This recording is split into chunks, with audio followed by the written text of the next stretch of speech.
All right, so today we are going to be talking about multiplication with negative integers or negative numbers. So we are going to be starting off on page 221 in your book. So if you could open up your book to page 221, we're going to be looking at number 1. So number 1 says the jumps on the number line show -2 plus -2 plus -2. So you can see each jump is going back by 2. So what is -2 plus -2 plus -2? Well, we ended up at -6. Now, multiplication is just the repeated addition, right? So like, let me give a different little example here off to the side. If I had, let's say 4 times 5, that means 4 groups of 5. So that would be the same as 5 plus 5 plus 5 plus 5. That's what multiplication means. So down here when it says what is 3 times -2, well, that's going to be the same thing as -2 plus -2 plus -2 because it's 3 groups of -2, which we just said is -6. So if we move on to number 2, it's very similar here. So why don't you see if you can figure out number 2 on your own?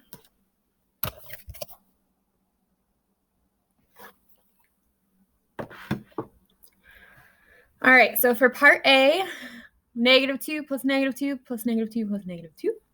Hopefully you found that was -8. You could, so to draw the jumps on the number line, we're going to show what we see in part A there.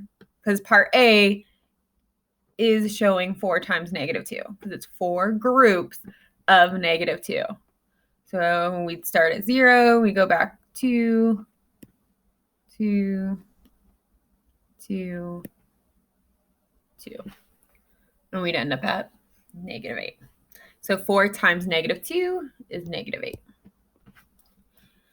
Then D says the temperature changes by -2 degrees Fahrenheit every hour for 4 hours. What is the total temperature change in 4 hours? Well, that's what we've been finding. So it says every hour for 4 hours. So that's -2 the first hour, -2 the second hour, and so on. So that really is 4 times -2, which we already said was -8. And as far as how does that number line show it, each jump is representing going down 2 degrees every hour, and then there are 4 jumps, so each jump represents an hour. So go ahead and make sure you have that all written down correctly. All right, so we're going to skip number 3 and go on to number 4 on page 222. And we're going to look at this a little bit differently. And you are going to complete all 3 sections of number 4. So I know only part A is on the screen, but complete all 3 sections. And what I really want you to look at is what are the patterns you see happening among the numbers. All right, so when we start off here, we have 3 times 2, which we know is 6.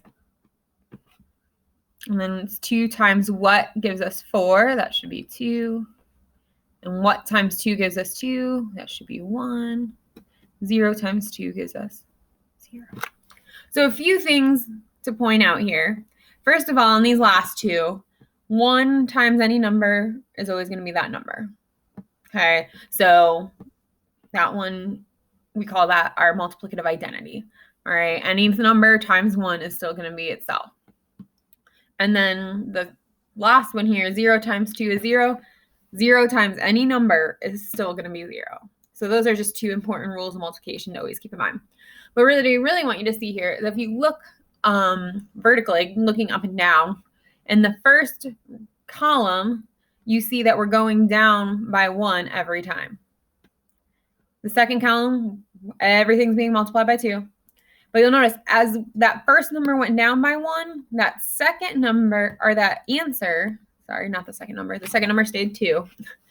the answer went down by 2 every time we decreased what we were multiplying by 1. The cat wants to join. Okay. Sorry about that. So it goes down by 2 every time we decrease it. So just looking at that pattern. So if we look at B then, we're going to see a very similar pattern. So that second column should be all 3s, right? Because 3 times 3 is 9, which means negative 3 times 3 is negative 9. 2 times 3 gives us 6. So you can see now, since we're multiplying by 3, this is going down by 3 every time.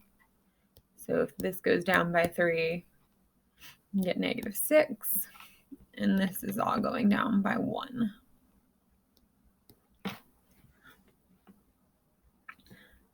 And we've talked about this a little bit already, but hopefully you're really starting to see that pattern, going up and down those rows, but also then what patterns you start to notice going left to right. All right, and our last one, we've got negative 1 times 4 is negative 4. Negative 2 times 4 is negative 8. And negative 3 times 4 is negative 12. So if you really look here, this is going to be one of our key ideas. And you see it in all 3 sets, where towards the end, we're taking a negative times that positive number. And what type of answer do we get every single time? Keep that in mind. All right, so keeping that in mind, go ahead and answer number 5. So 5a, we have negative 4 times 2 should be negative 8. That's 2 groups of negative 4, or 4 groups of 2, negative 4 groups of 2, I guess you could think of it as that. All right, and then, I've got a typo on my screen here. B should be 2 times negative 4, which is negative 8. Interesting, 2 groups of negative 4 there. So does the order of the factors change the product when multiplying negative integers? No. Okay, and this is what we call the commutative property. The commutative property says when I multiply, it does not matter the order I multiply in, and that doesn't change just because I have negative numbers now. When multiplying, the order does not matter. This is also true for addition, but right now we're focused on multiplication. All right, and our last one, but most important one here, says you have explored how to multiply 2 integers when one is positive and the other is negative. Is the product of a positive and a negative integer always positive or negative? Explain. Hopefully you saw that that is always negative. Anytime in all of our examples when we had a negative times a positive or positive times a negative, we ended up with a negative answer. And if you think of it as those groups are that moving on the number line, we're always moving in the negatives. If the positive is just telling us how many times we do that.